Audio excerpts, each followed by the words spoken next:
యేసు సిలువ వేయబడ్డాడు, యేసుక్రీస్తు వారి సమాధిలో పెట్టబడ్డాడు, యేసుక్రీస్తు వారు మృత్యుంజయుడే తిరిగి లేచాడు.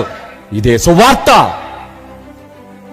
సిలువ వేయబడ్డాడు, సమాధి చేయబడ్డాడు, మూడో దినాన్ని తిరిగి లేచాడు.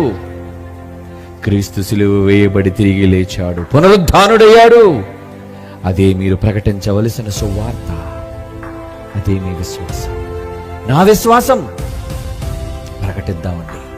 ఈ ఒంటిలో ఊపిరి ఉన్నంత వరకు, ఈ గొంతుకులో స్వరం ఉన్నంత వరకు యేసే క్రీస్తుని లోకానికి చాటి చెబుదామని. యేసుక్రీస్తు సిలువ వేయబడ్డం నిజం, యేసుక్రీస్తు సమాధిలో పెట్టబడటం నిజం, యేసుక్రీస్తు వారు తిరిగి లేవటం నిజం.